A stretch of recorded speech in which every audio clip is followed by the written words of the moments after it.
Parliament, the House has, by majority decision, passed the value-added tax amendment bill to increase the rate by 2.5%. Now, the controversial bill had to go through to a head count for it to pass by 135 to 136 majority decision. Members of the minority argued against the upward review of VAT rates, stating that such a move could compound the hardship Ghanaians are already going through.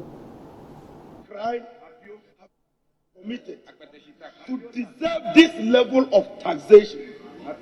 This is a government that told us that it was moving from taxation to production. Mr. Speaker, when they reduced the benchmark values, we advised the Vice President that, Mr. Vice President, what you are doing is nothing but textbooks economy. He told us we don't read. Today the Finance Minister is here. He says he is reversing all the benchmark values. When they introduce e-levy, we caution them. When they introduce the luxury vehicle tax, we caution them. So many taxes. And this side has always been proven right.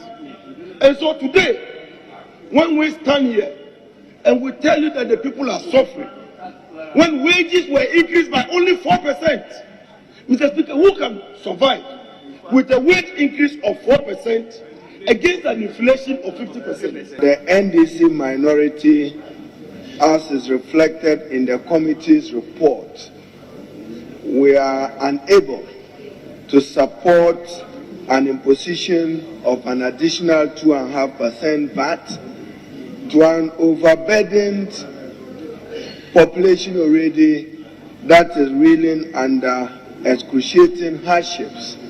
I've heard some arguments of some governments that came to abolish taxes and some governments that have done better in introducing taxes.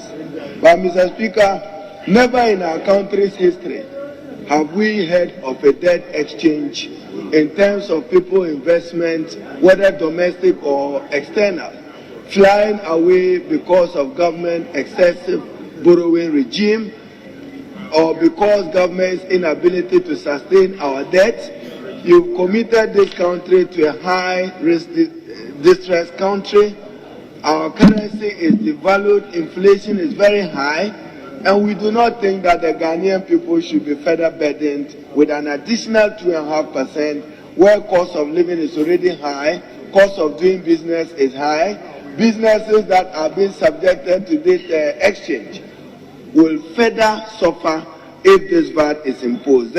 You cannot argue that Ghanaians are suffering because when you had opportunity, you made their lives worse. Had we maintained the electricity tariffs the way we met it, Mr. Speaker, can you imagine what would be happening to Ghanaians? So, Mr. Speaker, what are we going to do with this? What are we going to do with the 2.5%?